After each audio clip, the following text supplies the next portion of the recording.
There is something I could inject at this early stage when Bernie and Ian, you discussed about the role of metaphors and how metaphors are so important. And I think it's very important. And in science, we work with metaphors, and I think it's very useful to understand. There is one thing I want to point out. That is the computer-brain metaphor, and this is very useful as well. And one of my heroes, John von Neumann, wrote a book on his deathbed about this. And so I think it's very important. But of course, as any metaphor, we need to understand that it has its limitations and it's not perfect. So with the metaphor, maybe two problems can happen. The one is somebody takes the metaphor literally, unfortunately, then thinks that the computers are brains, and that leads to all this AI destroys the world and so on problem.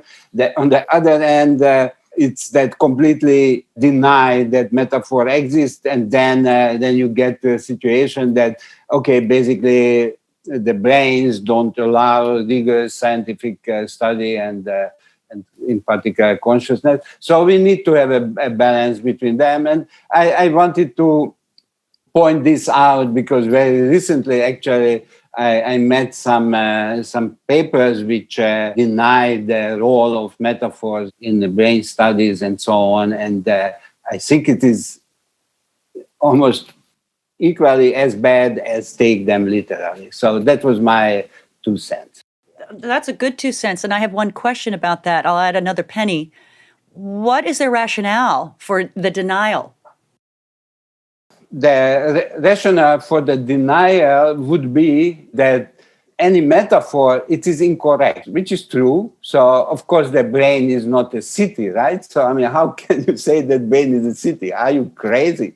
Or the other thing, you could say, how can you say the brain explodes? The brain doesn't explode, but okay, and so on and so forth. So if somebody takes it very literally, the metaphor, then it says that it's incorrect. And that is a true statement. But in science, I must say, everything is incorrect. I mean, that is science. You put down your theory, and within that theory you build up, and so on and so forth. But once you go beyond the limits of theory, it is incorrect. But that argument is false because, okay, Bernie probably can tell it much better, also the philosophical aspect. But I think that would deny a rigorous scientific treatment of that object, whatever we talk about.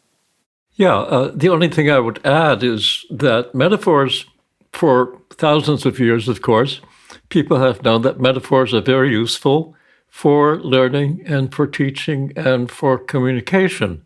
And they've also known that metaphors are, hand-waving. There's sort of approximations, so that a metaphor is not an equivalence between what you call it.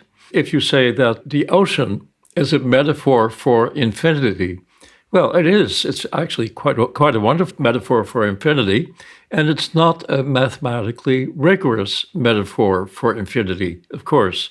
Nevertheless, the conception of the ocean and the sky and the universe and so on as metaphors for infinity, those are very stimulating metaphors.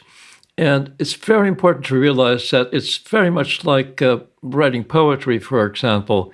If you ask a person writing poetry, do you really mean this metaphor? Of course, they'll say, no, I don't mean this metaphor. But what they're doing is they're tuning their metaphors to fit whatever the thought is that they're trying to convey.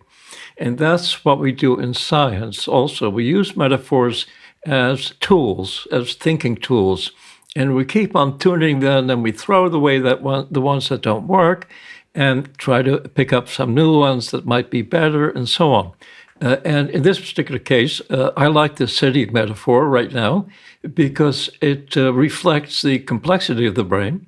As you say, the brain, or the cortex in particular, is like a city. Well, it has all kinds of neighborhoods, but then what you're really interested in is the traffic flow between the neighborhoods.